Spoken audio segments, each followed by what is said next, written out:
नमस्कार साथियों, शारदा बाल निकेतन के ऑनलाइन क्लास में आप सबका हार्दिक स्वागत और अभिनंदन। हम सभी ने पूर्व में व्याकरण, रचनात्मक लेखन और अलंकार जो काव्य शास्त्र से संबंधित है विषय के बारे में अध्ययन किया था। आज हम लोग अपनी पाठ्य पुस्तक संवाद सेतु के संबंध में अध्ययन करेंगे। तो आइए सबसे पहले हम लोग अपने इस संवाद सेतु पाठ्यपुस्तक के अंतर्गत कौन कौन से पाठ हमारे पाठ्यक्रम में शामिल है और किस किस पाठ से कितने कितने अंक आने वाले हैं, इन सब की जानकारी मैं आज आपको देने वाला हूं। और इसके बाद हम अपने प्रथम अध्याय के बारे में भी अध्ययन करेंगे। तो देखिए, संवाद सेतु पाठ में 5 अध्याय निर्धारित किए गए हैं। 1 से लेकर 5 पाठ जो थे पहले के, वो पहले 11th क्लास में शामिल किए गए और 6 से लेकर जो शेष बचे हुए हैं वह सारे के सारे अपनी द्वादशी कक्षा में शामिल किए गए हैं।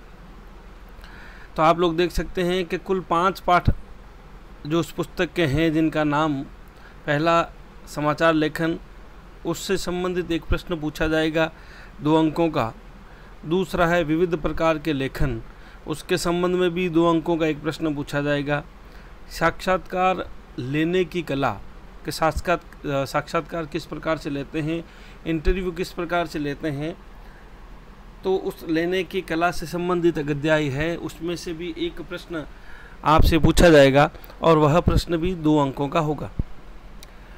चौथा अध्याय विविध क्षेत्रों में पत्रकारिता, 3 अंकों का एक प्रश्न पूछा जाएगा। और रिपोर्टाज, यात्रा वृत्तांत, डायरी लेखन और संदर्भ ग्रंथ की यात्रा, उनके संबंध में एक प्रश्न बनता है, वो भी 3 अंकों का पूछा जाएगा। तो इस प्रकार से कुल मिला के 5 प्रश्न आपके पाठ्यक्रम में संवाद सेतु से आने वाले हैं और इन सभी के टोटल अंक जो होते हैं वो 12, अर्थात संवाद सेतु आपके 12 अंकों की हैं। तो आइए चलिए अब हम लोग सबसे पहले अध्ययन करते हैं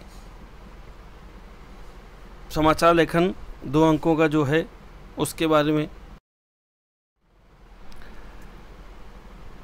अध्याय समाचार लेखन। अब कुछ बेसिक चीज़ है जो आप लोगों को जानकारी होनी चाहिए कि समाचार लेखन किस प्रकार से करते हैं, समाचार होता क्या है।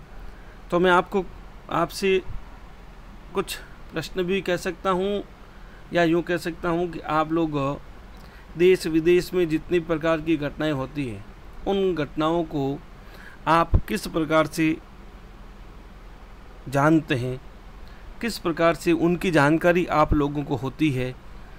तो आपका उत्तर होगा कि हम समाचार के माध्यम से उनकी जानकारी करते हैं। तो उन समाचारों को लिखा कैसे जाता है, उनके बारे में भी हम लोग आज कुछ अध्ययन करेंगे। तो सबसे पहले आप लोग ये देख सकते हैं कि आज समाचार हमारे दैनिक जीवन का एक महत्वपूर्ण अंग बन चुका है। यानी हमें हमेशा इस बात की भी मन में जिज्ञासा रहती है कि देश दुनिया में क्या हो रहा है, कौन सी घटनाएं इस देश में हो रही है, प्रदेश में हो रही है, विदेश में हो रही है, उनको जानने की हमारी उत्सुकता रहती है। अब हम छोटा सा भी एक बात करते हैं कि अभी अमेरिका में चुनाव होने वाले हैं, तो आपके मन में ये भी जिज्ञासा रहेगी कि वहाँ डोनाल्ड ट्रंप जीतेगा या उसके विपक्ष की पार्टी वाले जीतेंगे। वो चुनाव का प्रचार किस प्रकार से करते हैं, इसकी भी चिंता रहती है। आने वाले समय में पंचायती राज का चुनाव होने वाला है, उसकी भी जो ग्रामीण क्षेत्र के हैं उनके मन में भी जिज्ञासा रहती है। इसके अलावा बिहार वगैरह में चुनाव होने वाले हैं। तो समाचार के माध्यम से उन सब की जानकारी और हमारे मन में जो जिज्ञासा है, उस जिज्ञासा को शांत करने का काम आप लोग जानते हैं समाचार ही करते हैं। समाचार के माध्यम भी खूब हैं, मुख्य रूप से कितने हैं उनकी भी चर्चा करेंगे। तो सूचना को समाचार का रूप देने के लिए समाचार लेखन को जानना बहुत आवश्यक है कि वास्तव में क्या समाचार ऐसे ही दे दिया जाता है या उसे अलग प्रकार से देने की कोई क्रिया प्रक्रिया है, क्या है। इन सब को जानने के लिए हम लोग आज समाचार लेखन किस प्रकार से किया जाता है कि हमारे सामने मान लीजिए न्यूज़ चैनल देखते हैं तो वो न्यूज़ चैनल पर बोलने वाला जो व्यक्ति है वह किस प्रकार से हमें सूचनाओं की जानकारी देता है, क्या है जो वह हमें सब कुछ बताता है लेकिन हमारे सामने कुछ भी दिखाई नहीं देता। तो वो सब चीज़ें लिखित रूप में होती है। तो अब लिखित रूप में होती है तो हम लोग ये भी देखते हैं इसके आगे कि अपना जो वर्तमान का समय है वह संचार और सूचनाओं का काल है। बिल्कुल कोई भी चीज़ होती है, आप लोग देखते हैं फेसबुक पर तुरंत आ जाती है, ट्विटर पर तुरंत आ जाती है, और इसके अलावा आप लोग ये भी जानते हैं कि इंस्टाग्राम भी देख सकते हैं। इंस्टाग्राम के अलावा आप लोग व्हाट्सएप सबसे ज़्यादा यूज करते हैं। तो इनके माध्यम से आप लोगों को खूब सारी सूचनाएं मिलती है। वो सूचनाएं सही है गलत है इसकी पड़ताल कोई नहीं करता, लेकिन ये ज़रूर है कि वो सूचनाएं आप तक पहुंच जाती है और उन सूचनाओं को प्राप्त करने पर आप लोग उसकी क्रिया प्रतिक्रिया करते रहते हैं। इसके अलावा मैं आपको एक और बताऊंगा कि वो जो चीज़ें आपको मिली है या तो वीडियो के माध्यम से, फेसबुक पर वीडियो के माध्यम से भी मिल सकती है और लिखित रूप में भी मिल सकती है। और ये जितनी भी सूचनाएं होती हैं बड़ी आसानी से, जिनके मैंने आपके सामने नाम रखे थे, कि इन सभी सूचनाओं को एक स्थान से दूसरे स्थान पर बहुत ही आसानी से, बहुत ही सरलता से पहुंचाया जा सकता है।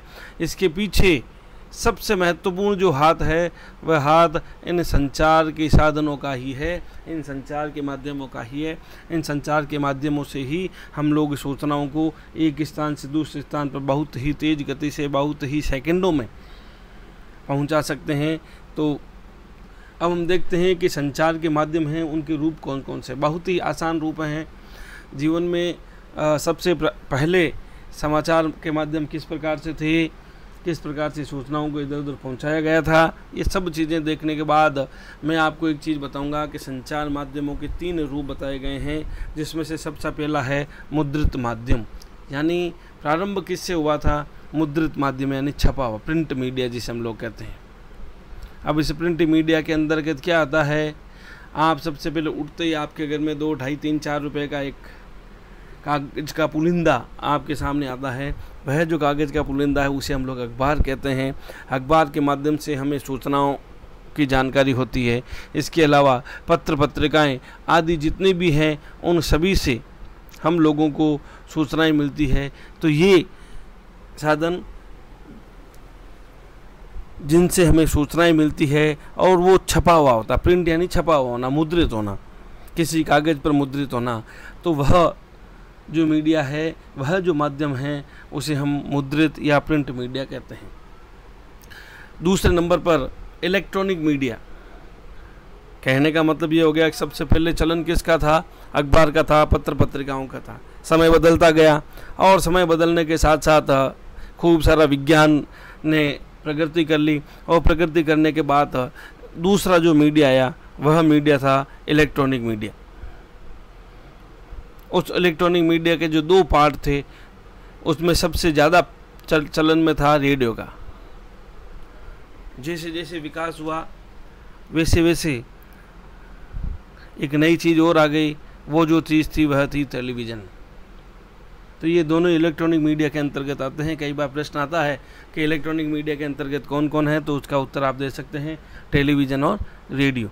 तीसरा जो अपना माध्यम था वह था नव माध्यम या न्यू मीडिया, जो आज सबसे ज़्यादा घर घर में प्रचलित है, और वो है इंटरनेट से चलने वाले जितने भी माध्यम हैं, चाहे फेसबुक ले लीजिए, ट्विटर ले लीजिए, इंस्टाग्राम ले लीजिए, व्हाट्सएप ले लीजिए, और जितने भी जिनसे हम एक दूसरे से मेल कर सकते हैं, एक दूसरे से मिल सकते हैं, या यूँ कह सकते हैं कि एक दूसरे तक सूचना पहुंचा सकते हैं, चाहे वह टेलीग्राम हो और चाहे वह स्काइप हो, कुछ भी हो, उन सब के माध्यम से आप सूचना पहुंचा सकते हैं।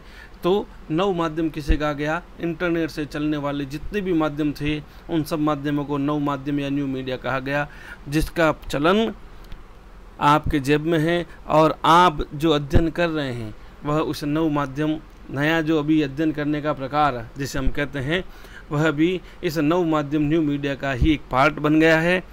तो इस प्रकार से हम लोग संचार के माध्यम, उनका प्रयोग किस प्रकार से होता है, कैसे होता है, उन सब के बारे में जाना।